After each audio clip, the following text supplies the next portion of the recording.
Welcome to the Stoughton Godfathers. I'm Peter Ventresco, and my co-host on my far right is Eddie DeFelice, ex-selectman, ex-FinCom. I'm ex-FinCom too. And former selectman, Joe Mokrisky, our special guest. Welcome aboard, Joe. Thank you. Thanks for having me. Yep. Joe, this is deja vu all over again for you. Isn't it? Yeah. Isn't it deja vu number 6? So how you been? Good. Excellent. Couldn't be any better. You? Yeah. Every once in a while I think back of the times when we did that stuff in the square way back in the day. Yeah. That was a long time ago. The first time that anybody ever talked about downtown renovations, we did it. Yeah, We Joe went gave up. me a call, we went up and helped him, and We're lucky enough to... no charge to the town. Yeah, we incidentally. raised some money. We built the planters. You came in with your machine. Scotty Carrara came in with his. And there's still a couple of those trees that are flourishing in there Yeah, that they we certainly planted. are. It's a nice thing when you Certainly look are. back and you The remember when you did that. Dogwoods are still good there. And it's amazing what you can do when you put volunteers together, and there are people that when they know where their money's going, they'll pitch in, Yeah. so we got to keep doing things like that. Exactly. So Well, Joe, okay. you Go want to ahead. give us a little idea of a little intro Well- as of what you're trying to accomplish in this Yeah, well, campaign? it's, well, I decided to run, people have brought up, and I've been asked a couple times, you said in 2017 you weren't going to run because your son was on the police department. And at that time, it was true. I just figured, I've served long enough, and we had the new election, and I thought, well, things will change, and, it's time to, look at the retirement. And I always said I wasn't going anywhere. I'm not going to stop being involved in the town. But, there's a group out there that, that's the story they fed, so thinking that I would buy into it and I'd kind of walk off into the sunset. Well, that wasn't going to happen. But when I've watched the board, in the last year, as a whole, I have a real problem with the philosophy of the board as a whole. I don't think that anybody is out and out trying to be dishonest. I can't see that. But their philosophy, in my opinion, is flawed. We've just had the largest tax increase in our town's history for the new school. I supported the new school. I believed it's well needed. I have complimented Joel Harding and the school department for keeping that building together. Over the years. We really never did any major renovations back into the 60s, when the last building was put up. And we kept it going this long. So it is time for a high school. And, I've heard people say the building doesn't make the education, but the tools that are in a new building helps the teachers provide a little bit more. It's not the building, it's the teachers and the Right, students. but when you have better You know what I mean? tools and technology, Oh, of course. and things like Yeah. that, we couldn't get that in the new course. building that we have now. Yeah. So it's a good thing. But the initial tax increases, I'm hearing numbers that are huge, over what was told to different people. Yeah. And I know that just because I pay my taxes, my real estate taxes through my mortgage, and just recently, when we had the last assessment hit place, my payment in my escrow went up about $110 a month. So now, because it's not as much the tax increase, it's the escrow that has to be built up, and people are going to be paying that. Yeah. And there's a lot of people that they ask me, and I said, well, everybody's a different amount. But what they did on top of that is my reassessment alone was $271 additional in taxes this year, because they reassessed the property. So on top of that tax increase for the school, I now have an additional $271 added onto my property value, which I guess is a good thing if I'm going to resell. But If you're going to sell. I'm not planning on selling, and there's a lot of people that don't want to sell, and now they're stuck with this. So, the spending that they're doing, the projects that they have had on the books, for instance, the theater. I was the first one to talk about the theater renovation back in 1998 when we actually started it. And we didn't accomplish what we wanted to do then, but we went to the cinema in Draft House when Bill Haney owned it, or was leasing it rather, on the heels of the Randolph Cinema being built. So they were able to keep it going. And when this first come out on doing the center over, and the major part would be the train station and the theater, which would be a big asset to it. I couldn't agree more that if you look at the numbers on theaters, and I don't know what numbers and what information the board goes off of, but when you look at the Boston Theater District and you look at the shows at the Cape Cod Music Circus and the Melody Tent down in the Cape, down in Hyannis, there is like sort of a triangle effect where Stoughton could get some of those types of acts, as well as the little theaters. Bill Haney, he owned leased the Stoughton Theater for a number of years, and it was successful, and he had shows there as well. But you know, Joe, I can't see, you know, you're referencing these Well, I bet you I know what you're going to say. destination theaters. There's no way Right. you're going to get the quality of an act that's performing in a, you know, in a big venue like that and get them into Stoughton Square. No, but That's never gonna there are happen. smaller venues, and if you look at in Beverly, the North Shore Performing Arts Center, that's right now that's owned by Bill Haney. Bill Haney made a quote at a meeting with the Board of Selectmen regarding this, and he said, if I was involved, I could make that work. So that's what he does, Ed. He Well, knows. if that's the case, why hasn't the Board of Selectmen grabbed him and say, develop it? I don't know. Yeah. So what they've done is they've created a big board. I think it was like 12 members, and they go down as far as New York. You know, but the philosophy though, Ed, is that as much in favor of that project that I am. I don't think that it should be done with taxpayers' dollars. Exactly. You know, that's my thing. As much as I want it, that's not government's job. Government shouldn't be in the real estate business. We bought the former Randolph Savings Bank for $650,000. They haven't done anything. They had no plan for it. Now, the chairman at a recent meeting of the Board of Selectmen said they were going to flip it. So they're selling it. But then the facilities manager for the town hall said that work needs to be done. You know, so we may have to put money into it to sell it, and that's if we get all that money back. What happens if we can't sell it for $650,000? We don't get that offer. So in the last candidates forum, Rick Hill said that my information, I forget how he said it, but he implied that my information was wrong and that they have a study they're going to do on that building. I said, well, that's news to me. And where is that, you know, when did that happen? What was the vote? Because nobody knows about it. So that's the transparency that creates a problem. When you have such a large spending effort going on and you change the concept of that spending and people don't know about it, you know, then that's where people think. And I'm not going to accuse them of doing anything, you know, that's backdoor or anything, but it's less than transparent because you go out and you promote this spending, but when you change it, you don't promote and talk about the changes. Just a quick thing on the theater. In fact, Joe, maybe a lot of people don't even realize this, but we've actually got a going concern theater in town now. Matter of fact, my birthday is a week from this Saturday, and we're going to go there to celebrate my birthday, and that would be the Paris Cabaret. Cinema. Yeah. And they do a heck of a job there. I've been there. Peter, you've been. I think we've all been there. And They do a beautiful job. yeah, you know, if the town really thought they had to have something immediately, they should be promoting the Paris Cinema. And I don't mean by putting money in it, but at least promoting it. And you don't see that. We had Paris on, remember, Joe? Yeah, we did. Yeah. I've gone to a couple shows there, and they're they do fantastic. a great job. You know, Fantastic. you have your dinner. It's a great thing. But this just comes down to the philosophy. To me, this is a referendum on this board's track record. The largest tax increase in the town's history, and then on top of that, they want to build in excess of a $30 million police fire station, when I don't think we need that type of a new building.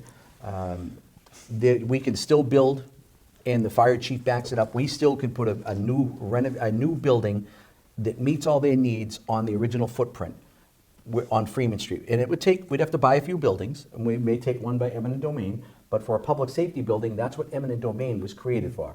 And we give the property owner fair market value. Joe, when Stephen Asses was the interim town manager, the Pyrese family, who owns Tools Unlimited behind the station, I had to be talking to John at coffee one morning up at Mickey D's, and he had mentioned that they were going to sell, they're looking for another location. And I said, geez, have you talked to the town? I said, no. I said, have you talked to the fire chief? He said, no.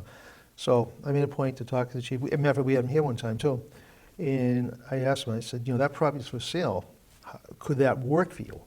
He said, geez, I said, if we had that piece of property, it makes it feasible to stay where we are because it's 2 streets in and out. We can add to the building. And since then, I talked to the chief a short time ago at one of the meetings up in the back of the room. He mentioned that also, I think he said the building to the left of the station is also for sale. Yes. So, like you were saying, we couldn't even find a 5 or 6 acre site, and that's what it's going to take to make this combination building. And how do we know that? Is because they were going to do that a few years ago up on Line Lumber Road, and that was one of the dimensions they gave that they needed. So the fire station, and I ran into an old timer still in the department, and we got talking about that, and I asked him, I said, gee, how's it going over there at the station, you know? Any more Band-Aids we even put on it? And I was being kind of wise, and he said, I'm gonna be out of there shortly, but he says, you know what? He said, I remember when Paul Roach went to the Board of Selectmen in 1980, and I said to him, you know something? It just clicked in my head, because I was on the board then as a selectman, and I said, I remember that. Yeah. And I said, I knew it was a long time that this has been going on, but it just shows you all the, you know, everything that else has happened, and the fire station has been sort of left there like no one cares type of thing. I mean, a lot of us care. Well, you know, but, and that's that's the thing too, is that my opponent in the recent candidates forum mentioned the inaction by boards for years, some which I sat on, and it was funny because that session doesn't really allow you to talk in great detail about one or two issues, but for him to imply that all those boards that I sat on in the past, I could control every one of them, is a ludicrous statement to make. But it's unless again, you're Bob O'Regan, he's the master of controlling the board. Well, I've never seen anything like it, but he there's does a good job. definitely there's a different philosophy that I totally disagree with. And we have a police station. We own the land to the right of the police station. Exactly. We could build onto that station with ease. Could, definitely. And the police chief made the statement publicly that she said within 5 years she'll need more people and more space. Well, we could build onto that building for probably 25% of the cost, and it would be if you were to put up a brand new police station and grow the original that existing footprint. So we're thinking too much, too big. They have no backup on how much it's going to cost. Where they came with the $30 million number, I don't know, because there's no plans. They didn't have any idea on how much land we were going to have to purchase or how we're going to get the land. And I think if we had done something, and we still can do it, I think if we work with something on Freeman Street and we think outside the box, we may be able to solve some of the problems that are going on with that new building that's coming up and the fire station as well. Peter, how big was the Let me jump in on the this building? fire station. We had the chief back here last year, and I mentioned to him about, I like to rehab things. And to me, my solution was to go out and put up a couple of space metal buildings. They're cheap and efficient They go to fast, operate. too. And then he says, and then rehab, all the apparatus and the men go into the space buildings and completely gut out the fire station on Freeman Street and rehab it, bring it all up to date so it's brand new. And he says, Peter, that's a good idea, but he says, we don't have to put up space buildings. We can even do it cheaper. One town he worked in, they did the same thing. They put up tents. I was surprised, the tents. And they put all the men in there. They had the showers, they had the kitchens, they had everything there and all the apparatus. And they gutted out the old building. When it was all done, they set the tents back and everybody moved in. So they could do the same thing right there. And then, like you say, buy the building to the left and buy the building in the back so they get entrance on Freeman Street, exit on Porter Street. And that'd be you're a saving much money. cheaper. You're going to save money. lot of money. But I guess when your mindset is that it's taxpayers and we'll just put it on the tax rate, that's where the difference in philosophy comes. Now, believe me, I'd love to see all the projects. I believe that we need sewer on Park Street, but not now. And we've got to know what the return on investment is. I've heard my opponent said that he had letters from people that said, they want help with their sewer, their septic systems. Well, we know there's a septic issue. Yeah. Because there's no sewage. And some of them, like in the case of Nasira's restaurant, I believe they're pumping their septic system every other day. But again, if we build a proposed $10 million sewer system and we only pull back, $500,000 a year in sewer rates, we're going to end up paying, this an unprecedented amount of money that's not being backed up. We need to bring money in. Now, if the board had a plan that showed that there'll be 15 new buildings down in Campanelli, and that all the residents up there were going to hook up, we're going to make, the money back. It'll pay for itself. But I don't see it paying for itself right now. So that's another project that, could be, the big elephant in the room as well. So, you've got Randolph Savings Bank. Who knows what's going to happen with that now? We could use that. We need office space still in Town Hall. I had mentioned, taking the treasurer's collector's office and put it over there. You have a drive-through window. People could pay their taxes right at the drive-through window. Make water and sewer payments. It could be something That different. just sounds, I'm laughing because it sounds funny that you'd reach in the window with a tax bill. Well, I said that in but the last show. But you know with the something? town It'd be manager. easier for residents too. Yeah. Because going into town hall, there's always a parking issue there as well. So, there's a lot of things we can do. But what this board has done, in my opinion, is that they've sat down like they always do. 5 people vote the same because they've all been put in office by the same group of politically active people. Now, I'm not going to criticize them because they are residents just like the 3 of us. They just have a different vision of what they want for the town. So I won't criticize them, but that's what made me run. I'm sitting here watching. Nobody was taking their papers out. I had encouraged a few people to run. I said, I'll help you, and because I would like to see new blood, but nobody ran. And I firmly believe that when you believe in something and you're so passionate about it, and I've been on the board for a lot of years in the past, and I've been accused of everything under the sun. People just come at me, and hopefully they can get me on something. And I've been accused of embezzlement. I've been accused of having a girlfriend. I've been accused of having cancer at one point. And then the most recent thing in 2017, they came at me for a veteran sign, which there was nothing there. I never touched a veteran sign. All I did was pay for one, and it went up without my knowledge, and the sign was wrong. I didn't order it, so I didn't. But again, because people didn't ask me my side of the story, it didn't get out until I came here, and Jeff Pickett said to me from SMAC, said, I asked him if he'd interview me, and he goes, well, Joe, he says, I'm going to come at you with some pretty tough questions. And I said, go for it. So that's the thing. I just have a real difference with the position of the board. I think this is a referendum. It's a very simple thing. This is a referendum, this election, on the spending habits and the procedure, and for a board that really campaign big on process, my opinion is you've fallen far short of using a process. Joe, I just wanted to mention this. I was looking at your ads, the Hill ads, and Mr. Hill had an ad, and one of his ads, I think maybe in a couple of his ads, he has his priorities. And one of the priorities was always listen to and respond to our residents and their needs. So I see that, and then I go back to, as we were talking about the sewer project on Park Street. Now, I watched on TV a packed room of people that totally rejected the idea of that project. The town engineer was making a PowerPoint presentation, and one of the folks there basically said, where are these numbers coming from? And the town engineer said, well, I've been gathering all the information from these different departments, et cetera, and I'm putting them together, and this is what we come up with. And he said, and if all these numbers are correct that I'm getting, we're going to make money. And I'm sitting there like, how do you sell a project on that's like a maybe, you know what I'm saying? Exactly. But, for Mr. Hill is backing this thing, I guess going back to town meeting, and he's not listening to the people, because he's saying to these people, hey, all you people may not want it, I know better, and I'm going to push it at town meeting. So it's kind of a disingenuous ad when you say that. At the same time, you're doing just the opposite. Well, I think what they did, I think they appeased some of the residents, because the residents were more concerned that they were going to be paying huge course. betterments going by the property. Of course they are. So the board said, oh, no, we'll work this so that you don't pay betterments. We'll put it on the entire tax rate. Okay, and that'll be easier. So if it fails, it's going to be, that money's absorbed over all the taxpayers. So everybody, yeah. But then when another neighborhood, petitions the board, they end up paying betterments. So, if you've got proven numbers, I would be okay with putting it on the tax rate.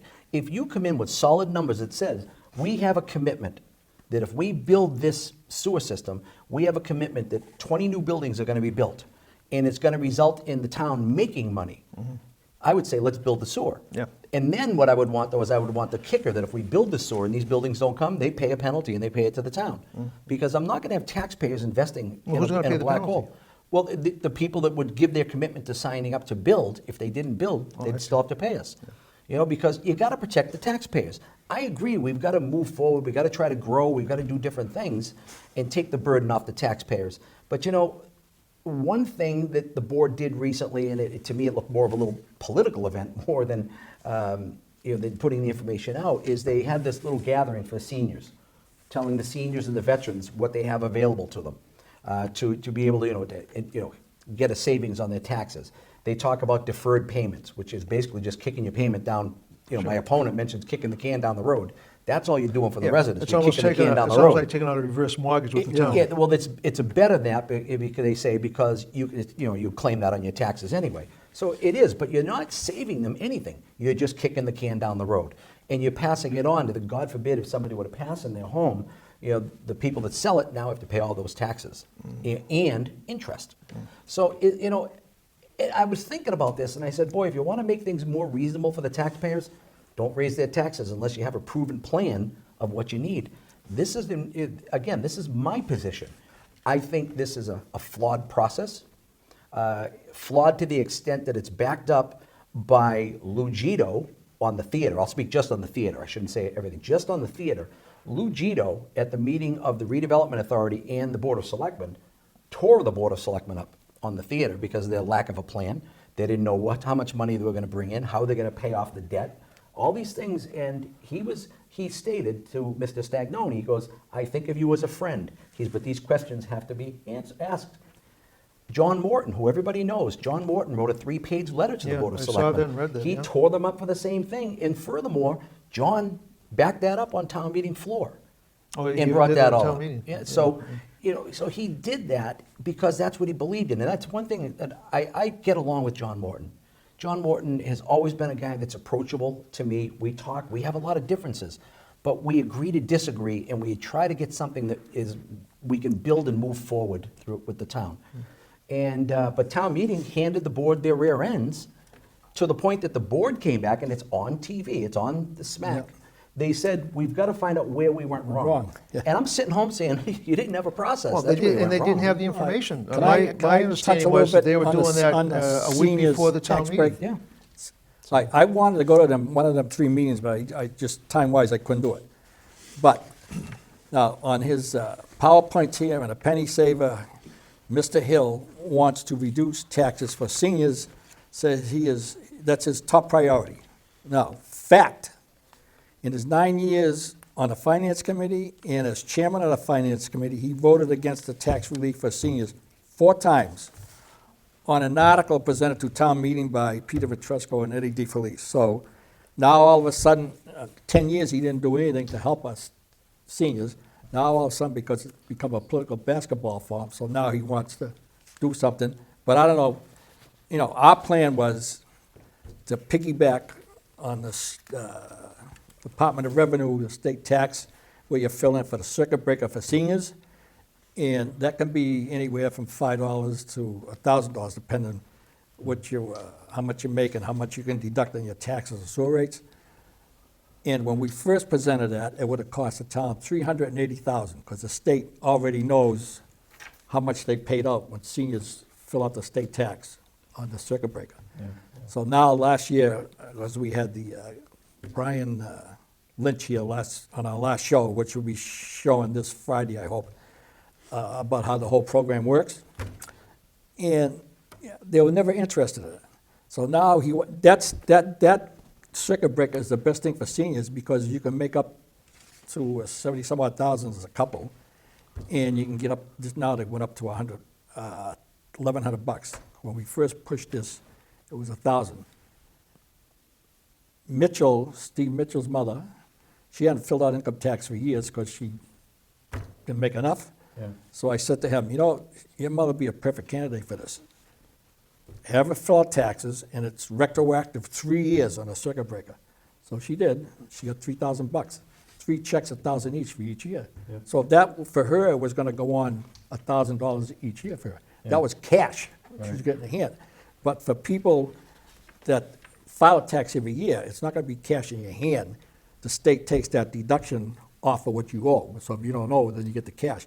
But also, our plan was to, like a lot of towns have done it, if the state gives you a credit of $500 on your taxes, then the town would match it $500 takeoff on your real estate tax. So, that's a good hit. This is what But wait a minute, they can't afford it, but yet, in the last few years, last 10 years, look at your tax bill, what it was 10 years ago, real estate tax, and what it is today. I mean, it's unbelievable. And they can afford to spend, a few $100,000 to pay Mr. Hartman off when they didn't have to, but yet they can't spend $500,000 for seniors, or they can spend these hundreds of millions of dollars, these pie-in-the-sky buildings, which we don't need, but they don't care about seniors. Well, again, it just comes down to it's the philosophy of the board. I mean, this is what they believe in. You can't change what they believe in. This is what they believe. And it's going to be, a lot of the same. And that's why I'm running, because we're not getting the other side represented. The last year's town election was separated by 102 votes between the second place finisher in the election and Peter Buckley as the Yeah. challenger. 102 votes. That's a very close election. That's a lot of people, thousands of people that didn't vote that way. And, those people want change. And I can't put words in voters' mouths, but that to me is a clear message that there's a group of people. And I had a conversation with a gentleman that we all know. He's been around Stoughton a lot longer than me. And he said, and I'll quote him, and if he would ever let me use his name, I could, but I'm not going to do that. But he did say that he believes that there's a large group of people that feel alienated by this board and not represented. Now, for town meeting to vote down every article and make the statement for a lack of a plan and not being prepared for town meeting, I won't say it's unprecedented, but it's unusual. Yeah, It's unusual. Usually the town meeting is very receptive to supporting the Board of Selectmen and the school committee as well. But this one here, they sent them packing. Now, and that's another thing, is I've been told, and I don't know all the details, so this may not be 100%. But what was said to me is that in the recent budget, the Board of Selectmen didn't communicate properly with the school department to let them know that we had a budget deficit. So the school department went and did their budget as they would normally do, and then the Board of Selectmen says, well, you have to cut X amount. School committee was up in arms because they said, we've already done our budget, it's already, we're gonna move forward with it. And the school committee has been requesting a meeting with the Board of Selectmen, and the Board of Selectmen instead sent the new town manager, who I think is gonna be a great town manager. Yeah, she is. I've great talked with person. her just once in detail, and I loved what I heard from her. I want a strong town manager. I think she's going to be strong.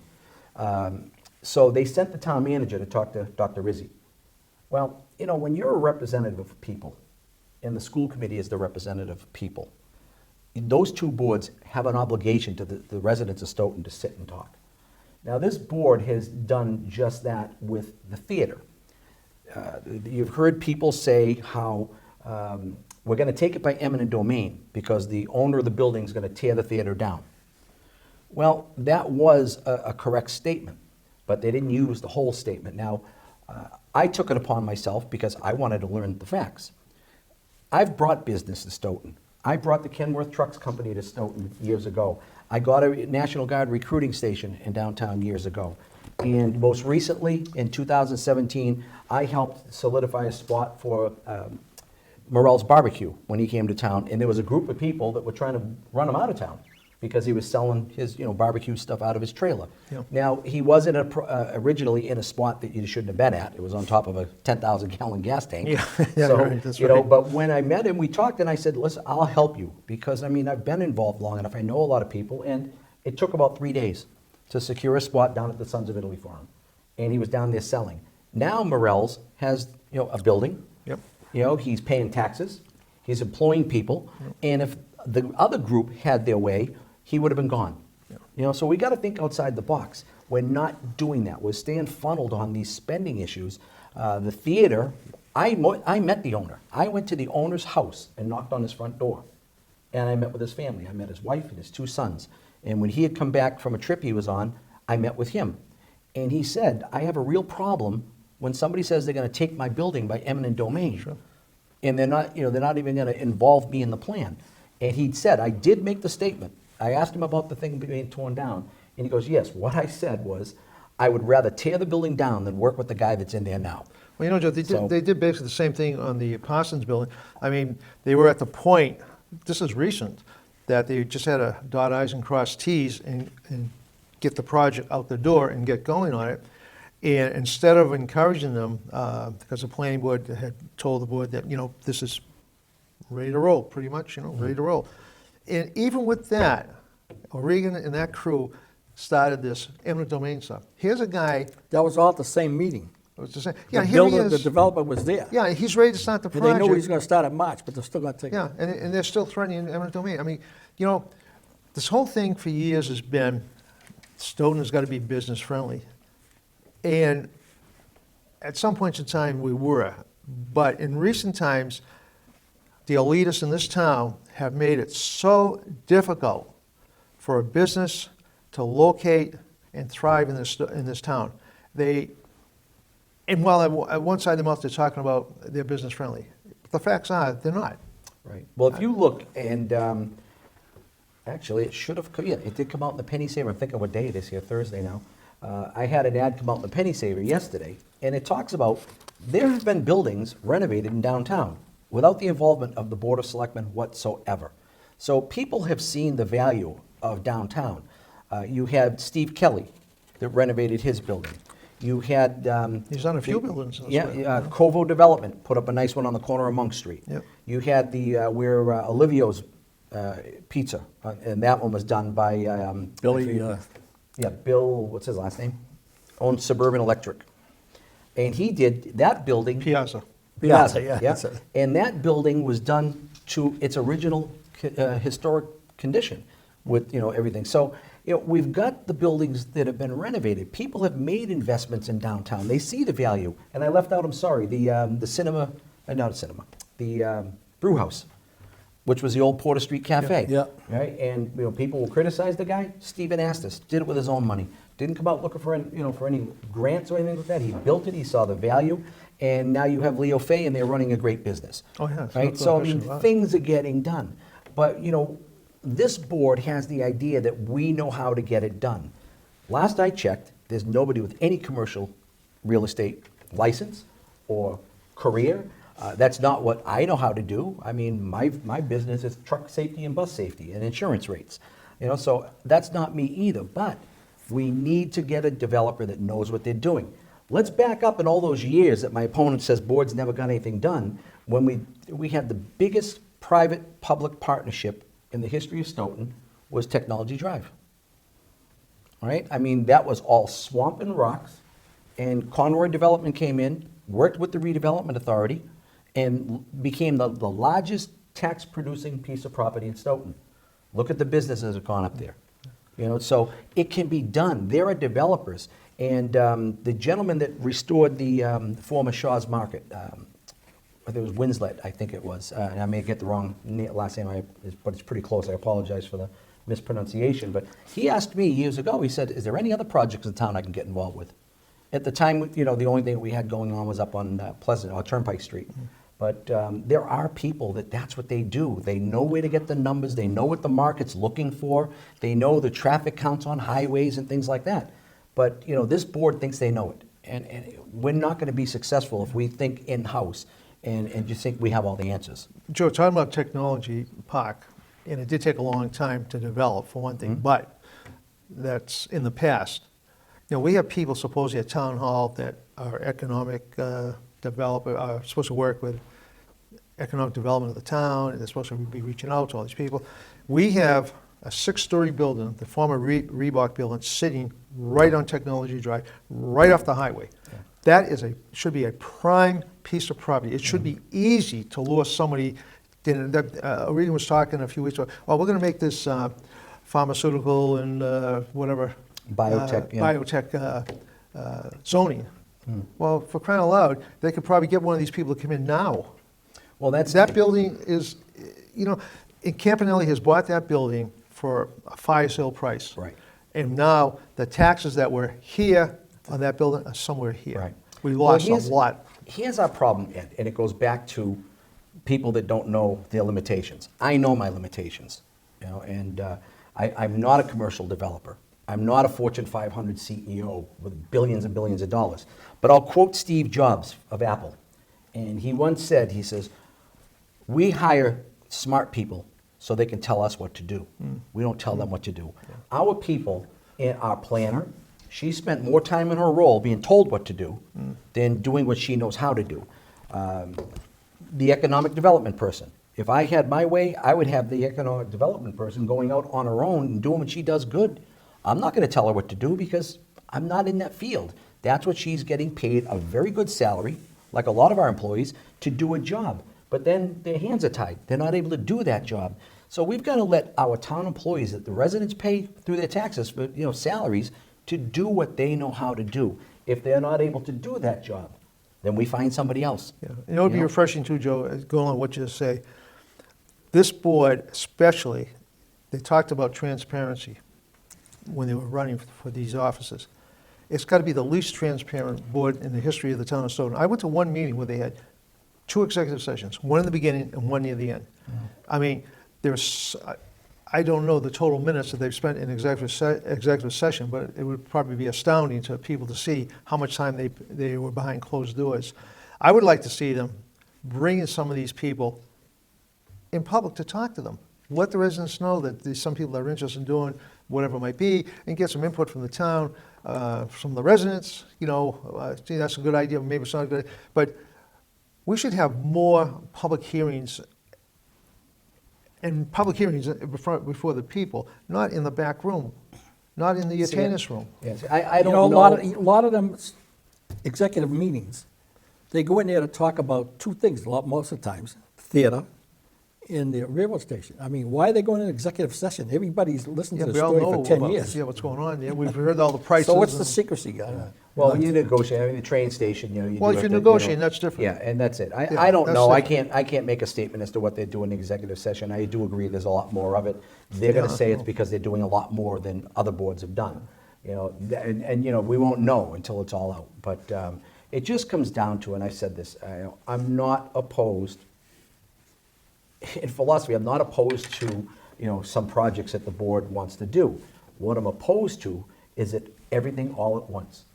I mean, on the heels of a lot, this is nothing more. This whole campaign is, and I mentioned to the other night at the League of Women Voters event, as I said, if you're okay with spending millions of dollars in new spending on the heels of the largest tax increase, in our town, well, vote for my opponent, because that's not me.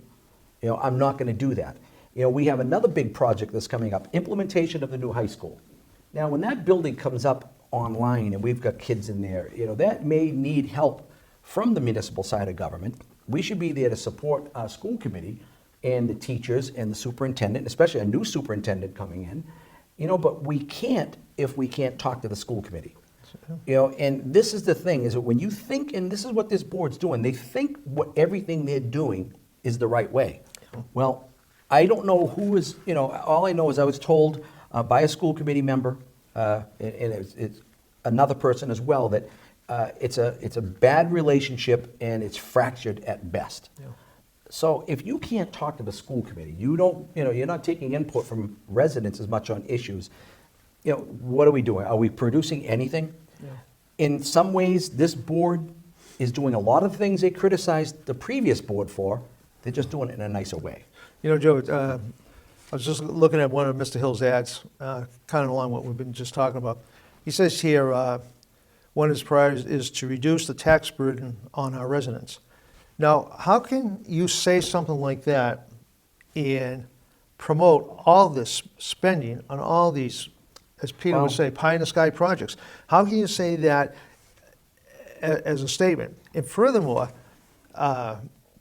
the town, on the town side, because they've got themselves in such a bind money-wise, my understanding is there was supposedly normally going to be a 2.5% increase for the employees of the town, okay? They're going out, and we talked to the town manager about this, and they're asking all these folks to accept 1.5%. And as I said to the town manager when she was here, to a person that's at the bottom of the ladder working for the town of Stoughton, that's not getting a hell of a lot of money anyway, to say, why don't you help the town take a 1.5%? I mean, that's like giving them peanuts. Right. Now, the people at the top, that's not so bad if you're making $100,000 up in the third floor. Right. But and what that does, Joe, in my opinion, it hurts the morale of the town, especially the people that are out there doing the work out on the street every day. Right. And so forth. And it also becomes a problem, I believe, for most residents to hear this BS and see the Board of Selectmen constantly trying to find something to spend money on. Yeah. It's like, it's madness. And the people that are getting really hurt in this town are the older people that helped build the town, have lived in the town for a while. And these guys give them lip service. We're going to help the elderly. We're going to do this for the elderly. And they do squat. It never Well, happens. it's funny you say that, is that in my opponent's ad that came out yesterday, their ad, and I would bet money I know who wrote that ad. It wasn't my opponent. But they make a statement about other candidates or something like that providing lip service. Well, I don't provide lip service. I only state it the way it is if you don't like it. And that's what's called the other side. You know, there's always another side to a story, and there's always a different way of thinking, and that's what all of our residents are like. So I guess what my opponent wants is that everything is going to be what the board wants, and if you don't like it, just don't reelect me. You know, and then if anybody opposes that position, they're providing lip service. If you Well, can't know what? afford Hey, it- listen, I'll say it is lip service. It's lip service against your agenda and your spending plans. You know, if that's what you want to call it whatever you want. But we need a voice that's not afraid to say in public, I disagree with this. We don't hear that often out of this board. You know, and that's what's got to change. Let me say something to pick up on what he said about cutting the town employees down to 1.5% from 2.5%. How do you think these employees feel when they're taking a cut in pay It's a morale killer. when they're going to pay Hartman Yeah, a $125,000 gift because he was nice to Mr. O'Regan? They worked together, they ran the town together. Plus that $125,000. And they ran our police chief Wait a out of minute. town. They're going to add all these legal fees. It's going to pile up. His pension plan, you know, that could be $300,000 time they finish. But that's fine. He's gone, and, you know, favors to another favor, but stick it to the workers. Yeah, well, I hope these town employees remember this at election day. Well, and I'll share this one because I did mention it, you know, when it happened as well, because I was quite upset. The current chairman had challenged me when my son was being interviewed as a potential candidate, and told me that I couldn't vote on anything to do with this, and I should seek an opinion because where he's being considered, you know, I couldn't act. So I did. I went to the Ethics Commission and asked for an opinion, which I've done in the past, and the chairman, the current chairman's information that he provided was all wrong, and that, you know, even the Ethics Commission said these 3 examples don't even come close to addressing the situation. And basically what it was, you know, at the time, which is true, at the time my son would have accepted the position and was getting a paycheck from the town. Then I can't vote on the police line item, the police chief, I couldn't vote for a police chief. But what happened after that was Mr. Hartman, and it was the evening of the swearing in of Fire Chief Laracy, came to me and he said, "Can I talk to you for a minute over here privately?" And I said, "Sure, what's up?" And he said, "Well, let's talk over here. I don't want anybody to hear it." And I said, "Okay." So I went over and we were off to the side. And he says, "Well, I just wanted to bring to your attention," he says, "I thought you would want to know." He says, a rumor that's going around. And I said, "Yeah, I know the rumor." And so I mentioned to what it was. And he goes, "No, it's a different one. It's not that." And I said, "Okay, what do you have?" He's, "Well, the rumor is," he says, "you're going to trade your 4th vote to me in exchange for a guaranteed appointment for your son to the police department." And I won't use the curse word that I used, and I said nothing further from the truth. And I said to him at the time, and I'll swear to this and I'll take a lie detector test, I said to him, "It bothers me that even you would say that. If you knew that and you wanted me to know it, you should have said it to somebody else. You're the appointing authority." And I told him, I says, "I'm sorry. I think you just offered me a bribe. That's what I think it is." I said, "I think you're sending me a message that if I do this," I says, "and now," I said, "you know, I don't even want to talk." I said, I got so mad I just left. And then when I made the statement publicly, I got a call from the Ethics Commission, you know, following up to that, and I shared the story and the facts and so forth. And the fact that it was the town manager and me alone, nobody had any witness to it, there was nothing that could be collaborated and so forth. But the thing is, I can know that I can say, hook me up to a lie detector. you Joe, know, we've so- had firemen and we've had policemen on the Board of Selectmen in the past. That's right. So, And they have to file a disclosure, and, that's yeah, it. So it's not a big deal that they were trying Well, to make Ed, but against Ed, it you. is a big deal. It's because this is how they deal with things. Well, yeah. They don't talk facts, they come after you. Yeah. It happened in 2017. It happened in 2015. So this is what they do because I don't have anything to hide. I'm not going to go to jail. I don't do anything. And I made a solid promise to myself and anybody in my family. I would never do anything I don't want to read in the paper the next day. It's just not worth it. And when you're not afraid to stand up, and I've done it before, I've walked off the Board of Selectmen. And you remember towards the end, I walked out of a meeting that wasn't being run right. I do remember And then the current chairman walked out behind me. So I guess I was doing the right thing. But this is the thing right now. We have a board that works too cohesively. We don't know. All the votes come out, it's 5-0, 5-0. We got this spending. Nobody has brought up the flip side of the story and challenged it so that we can really dig into the data and the facts and the real numbers of these things. That's what I believe is needed. We need somebody to represent the other people who don't agree with this board on everything. And that's what I plan on doing when I'm elected. I mean, I will work with the board because I want what's right for the town. We all do. But you got to be able to talk about all sides of the story, and we're not getting it right now. That's right. All right, I want to mention one article in the Penny Saver. Rick Hill says he implemented a plan for a better bond rating for the town and help reduce the cost for future products by millions. Fact, interim town manager Steve Anastos and the town hall financial team negotiated the borrowing plan that and serve, what the hell, I can't even read my own writing. It served on the,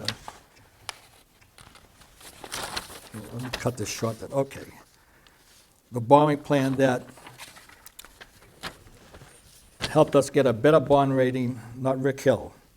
It states so clearly on the town records. So it's not Mr. Hill that got us that bond rating better and saved us millions. It was Mr. Anastas, the interim town manager Yeah. at the time. You know, something that a lot of people thought couldn't be done. He got his team together, his financial team at the town hall. They proposed it, and even some of the consultants were taken aback by how well that went through and what it saved the town of Stoughton. And again, they made short shrift of Mr. Onassis when he was the interim town meeting, because I think he kind of showed them up, because here's a man and a business person that was able to do something because he took the bull by the horn and said, you know, we got to try and save a little money here. And he did it. Well, you know, I've known Stephen Astis for a lot of years, and I was happy to, when he ran for the board years ago. And if Stephen Astis he is a talented guy. He knows how to do research. He knows when he makes an investment. And everything the man has built and restored in Stoughton is turned to gold. You know, I'd love to get him as a real estate partner and go into business with him. But he now opened up the Stoughton Ice Center. And there's now hockey teams from Stoughton practicing in Stoughton. And, you know, when people heard he was putting in, I heard some of the, oh yeah, so how, you know, we're going to have an ice center now? How's that going to work? Well, he's proving them wrong again. You know, and that's what we need, is we need more people involved with us that are in private development. And if they make money, fine, because we're going to make money. But again, we're outside our wheelhouse with this stuff, is that if an attorney thinks he's a great commercial developer, why is he in that field? You know, do what you're good at, but be smart enough to surround yourself with people that are smarter than you. You know, and me personally, that's great, because there's a lot of people out there smarter than me. And I'm not afraid to go out and ask. That's the thing. You got to be able to go to somebody and fill the void in an area that we're not as good at. But this board thinks they're great at everything. They think they're great at communications, PR, everything. And, you know, and right now, to me, we're just out there with just way too much on the table. And then when they say, because I've got a difference of opinion, I'm not for moving the town forward. Well, I think I can speak for both of you guys. We all want to move the town forward. We all want to grow. We all want to bring more taxes in. But let's do it based on facts, not you know, a pie-in-the-sky plan and promise. And You know, Joe, nothing that's troublesome to me is that we had the property on Cushing Street across from the middle school. Oh, And it Field was a Brook, big uproar, Brookfield. and it was warranted that we didn't want that type of an operation there. Mm. However, you would think, after all of that, the Board of Selectmen would have, instead of chasing all these other projects that they're chasing, you'd think they would have given some priority, say, you know something? That's still an industrial piece of property. Right. That still has the potential of having something we don't like that might be granted by right. Right. So you would think that they would maybe say, let's rezone that piece of property and let it be built with other requirements other than industrial. Right. And, you know, and I look at down by Yowie, Joe, I think it's on Winter Street, the old factory there. Right. Jesus, that factory has been there forever. It's fallen apart. It's vacant now. I don't hear any of these people on the board saying, you know something, maybe we could do something like with that building. Maybe we could encourage somebody to come in and maybe we could do some Right, but it's LD owned, housing like we've promised for Right. years. right, but again, too, that's still owned by, private people. Yeah, But the no, bank- to your well, the point, bank though, owns it now. yeah, Yeah. but to your point, that's the type of Those are thing the we things need that to. should- yeah. When we had, the recent plan to put more elderly housing up on Central Street, but that, for unforeseen circumstances, ended up, closing up. Yeah. But now we have another nonprofit up there. Yeah. That's not going to pay taxes. We have a couple nonprofits in downtown, don't pay taxes. We've got to get away from that and just letting people walk in because it's vacant, and the landlord's gonna say, hey, listen, I've got a mortgage to pay on that, so I'll take the rent from anybody. Sure. I don't care if they pay of taxes. course. We have not had a meeting with all the property owners. I would close, I don't have a problem with public meetings, all the public meetings we can have. Public hearings, I have a different, opinion on that, because if we're gonna bring in all the property owners, which I think we should, and we should talk about downtown as to what can the private property owners bring to the table. Do you have a use that has always wanted to come in, but is parking? Well, years ago, the Old Colony Planning Council had a parking garage slated for the town of Stoughton on a corner of Steve Kelly's lot, over by the train station. Oh. I have the original, well, not the original, I have the plans that were there. But because the town never pursued it, it went away. So we can do things. There's another plan that you can do, like with the post office. You can build parking garages on top of buildings, within, of course, renovations are needed, and you can use the existing footprint. We could do something, if we were to go as bold as taking that whole block, we could do like they do in the city, is put your parking garage under it and buildings on top. I mean, but we've got to get, this is the thing, the people that are on the board now, me included, when I'm elected, is that that's not our specialty. Let's get the people that know how to do it, and let them say, we can bring you a return on investment for working with us of this. Maybe even a year or so ago, I happened to be at the post office, and there was somebody there, a little higher authority, and just happened to be chatting, waiting in line, and this person would say, oh, here, yes, whatever. So I started questioning about the idea of the town buying or taking over the post office. And as my witness, Walter Parsley happened to walk in at the same time. And I said, this man's a real estate person in this town. Can he come in on this conversation? It was, And basically what we were told, that the post office, if it were moved, say to the Randolph Savings, because they had been talking about that, right? Yeah. They would still need a secure parking area for all their vehicles. Right. And the board would say, oh, we're going to find one of those and it's going to be remote. I don't know if the post office would buy the idea that they were going to, say, move in their office to the Randolph Savings and have some remote location for all their trucks. Because if you see what goes on there in the morning, and the people say, well, they have more parking than they need. That's not true. Go there in the evening and look into the parking lot and look at all the trucks that are parked there. The far side, you can't park because they have docks. Now, you look at that, and you look, and they say, well, they don't need all space in the building. Again, go over in the evening they and do. look in the big window and see all the cots stacked, staged, ready to go. So the fact is, they do need the space. Well, they, So- again, I don't think the board, has done a good job of explaining that either, is the Randolph Savings Bank was gonna be just for the retail operation of the post office. That's what I'm That getting was at. it, just But- the retail. So when you go in to buy stamps or mail a package, that was gonna be at the Randolph Savings Bank that was proposed. They still need a building that's at least the size of the existing post office. In addition, so we have to give them a retail place and we have to build them a building somewhere else. How's that in our best Yeah, interest? We should just look Where's at. the money coming to do that? I mean, it's Exactly, crazy. and the thing is, if the government and Congressman Lynch was great at facilitating a couple meetings, but the reason it didn't go anywhere is because we really didn't know what we wanted.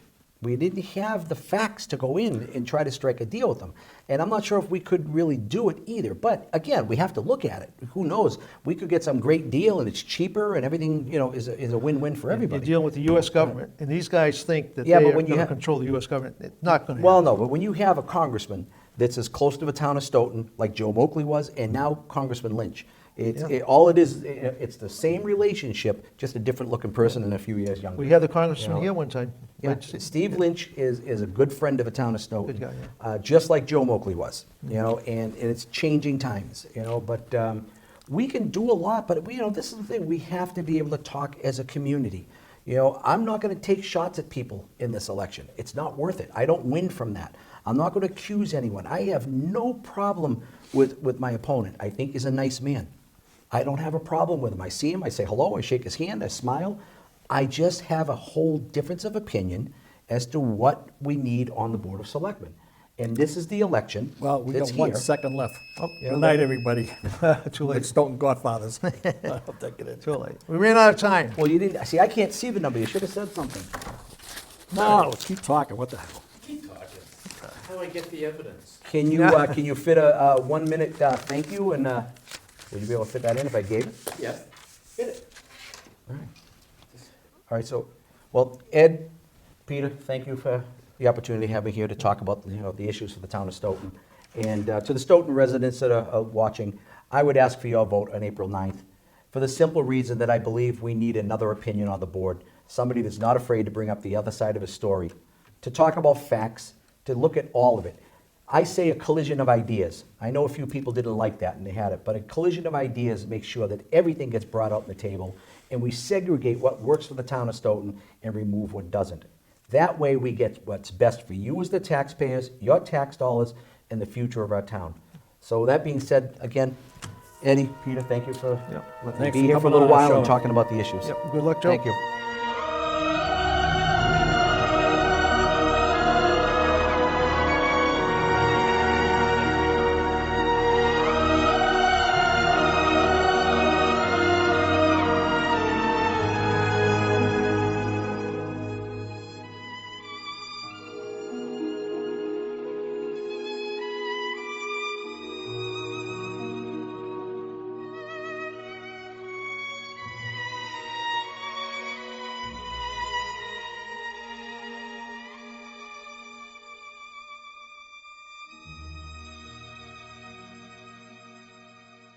Leave the gun. Technical only.